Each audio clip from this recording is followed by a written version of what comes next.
J'avais 9 ans, mes parents m'avaient offert un télescope. Un soir, je l'ai pointé vers la Lune pour la première fois. Et là, je me suis figé. Parce que la Lune, d'un coup, c'était plus un truc dans le ciel. C'était un monde avec des montagnes, des cratères, des ombres. Ce soir-là, une question s'est glissée en moi et elle n'est jamais repartie. D'où vient tout ça ? Parce que regarde, en ce moment, tu es assis quelque part sur une roche qui tourne autour d'une étoile. Cette étoile fait partie d'une galaxie qui contient 200 milliards d'autres étoiles. Et cette galaxie, c'est juste une parmi des centaines de milliards d'autres. Mais voilà ce qui me fascine depuis l'enfance, ce truc qui me retourne encore aujourd'hui. Au début, il n'y avait rien de tout ça. Pas d'étoiles, pas de planètes, pas même de lumière libre. Un univers qui allait devenir le plus complexe, le plus vaste, le plus beau qui soit, a commencé dans un état où il n'y avait strictement rien à voir. Alors aujourd'hui, on remonte le temps jusqu'au début, vraiment au début, et on essaie de comprendre comment on est passé de rien à tout ça. 13,8 milliards d'années. C'est l'âge de l'univers. Et je sais ce que tu te dis, c'est tellement grand que ça veut presque rien dire. Alors on va faire autrement, on va y aller étape par étape.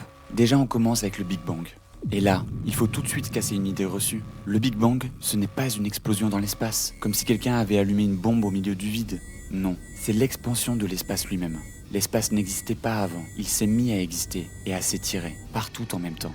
C'est difficile à visualiser parce que notre cerveau est câblé pour penser dans un espace qui existe déjà. Mais là, il faut accepter que l'espace lui-même est en train de naître.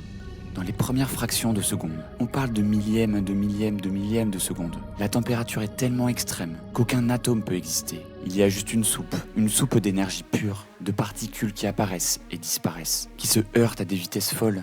Les protons se forment, les neutrons, les électrons, les premières briques, puis, au bout de quelques minutes, oui, quelques minutes seulement, les premiers noyaux apparaissent, de l'hydrogène, un peu d'hélium, une toute petite pincée de lithium. Et c'est tout, l'univers entier résumé en 3 éléments. Mais voilà le truc, pendant 380 000 ans, l'univers reste dans un état opaque. Imagine que tu allumes une lampe dans un épais brouillard. La lumière existe, mais elle peut pas voyager. Elle rebondit en permanence sur les particules autour d'elle. Et c'est exactement pareil. Les photons, les particules de lumière, sont piégés. Ils rebondissent sur les électrons libres dans tous les sens. L'univers est plein de lumière, et pourtant il fait nuit noire. Et puis, 380 000 ans après le Big Bang, quelque chose change. La température a suffisamment baissé. Les électrons qui flottaient librement partout s'attachent au noyau. Ils forment les premiers atomes stables. Et là, la lumière peut enfin voyager. L'univers devient transparent pour la première fois. Et en un sens, il ouvre les yeux. Cette lumière-là, elle existe encore aujourd'hui. On l'appelle les fonds diffus cosmologiques. C'est le rayonnement le plus ancien que l'on puisse observer. La plus vieille photo de l'univers. Elle a voyagé pendant presque 13,8 milliards d'années pour arriver jusqu'à nos instruments. Et cette image, elle a l'air presque lisse, presque uniforme, mais presque seulement. Il y a une toute petite variation, des zones microscopiquement plus denses que les autres, des fluctuations si faibles qu'elles représentent des différences de température de l'ordre de 100 millièmes de degré. C'est comme regarder un océan parfaitement plat et remarquer des ondulations si minuscules qu'elles sont presque invisibles à l'œil nu. Ces petites ondulations-là, elles vont tout changer. Elles sont les graines de tout ce qui va exister ensuite.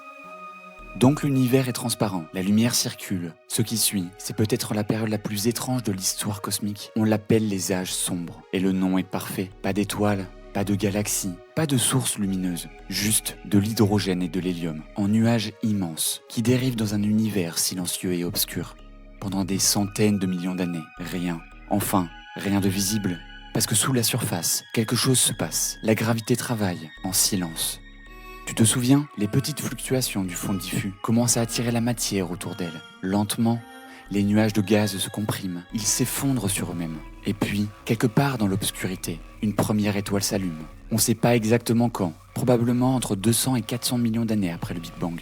Mais à ce moment-là, pour la première fois de l'histoire de l'univers, une lumière perce les ténèbres. Et ces premières étoiles, on les appelle les étoiles de population 3. Elles n'ont rien à voir avec notre soleil, ce sont des monstres. Certaines pèsent peut-être 300 fois la masse du soleil. Elles brûlent à des températures folles, vivent très vite et meurent dans des explosions titanesques, des supernovae. C'est comme si l'univers avait appris à marcher en courant un sprint. Ces premières étoiles sont extrêmes, violentes et éphémères, mais leur mort n'est pas une fin, c'est une fabrication. Dans ces explosions, les premières étoiles dispersent les éléments qu'elles ont fabriqués dans leur cœur, du carbone, de l'oxygène, du fer, des éléments qui n'existaient pas avant elles.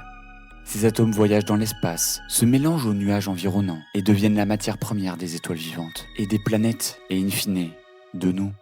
Pendant ce temps, quelque chose de tout aussi monumental se passe à plus grande échelle. Les galaxies naissent. Et là, je veux te parler d'un truc qui me fascine particulièrement en ce moment, parce que c'est l'info la plus récente. Le télescope spatial James Webb, JWST pour les intimes, observe des galaxies dont la lumière est partie quand l'univers n'avait que 290 millions d'années. 290 millions d'années, sur 13,8 milliards. C'est comme observer un être humain à 2 semaines de vie.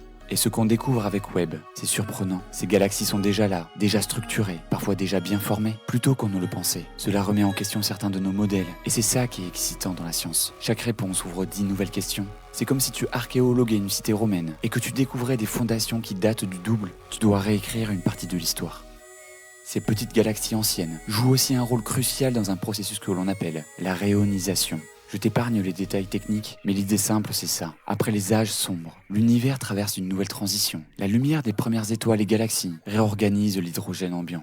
L'univers change de nature, encore une fois. En moins d'1 milliard d'années, l'univers est passé de l'obscurité totale à un cosmos qui s'illumine de toutes parts. Ensuite vient ce qu'on pourrait appeler l'âge d'or cosmique. Les galaxies fusionnent, grandissent, se structurent. La Voie lactée se forme. Des générations d'étoiles naissent et meurent, enrichissant l'espace en éléments de plus en plus complexes. Il y a 4,6 milliards d'années, dans un bras tranquille de notre galaxie, un nuage de gaz et de poussière, restes d'étoiles mortes, s'effondre et donne naissance à notre Soleil. Et à la Terre, les atomes de ton corps. Ils ont été fabriqués dans des étoiles qui ont explosé avant que notre Soleil existe. Tu es littéralement de la poussière d'étoiles recyclées. Alors voilà la grande trajectoire. Un univers brûlant et uniforme, puis opaque, puis transparent mais sombre, puis illuminé par ses premières étoiles, en éléments riches, en planètes et en vie. Mais je veux pas te laisser avec l'impression qu'on a tout compris, parce que c'est faux. L'univers accélère, son expansion va de plus en plus vite. Et on attribue ça à quelque chose que l'on appelle l'énergie noire. Ça représenterait 68% du total de l'univers. Et on sait pas vraiment ce que c'est. Il y a aussi la matière noire, 27% du cosmos, qu'on ne voit pas, qu'on détecte seulement par ses effets gravitationnels. Ce qu'on voit, ce qu'on touche, toi, moi, les étoiles, les planètes et les galaxies, tout ça ne représente que 5% de l'univers. On a cartographié 13,8 milliards d'années d'histoire et on comprend encore pas 95% de tout ce qui nous entoure.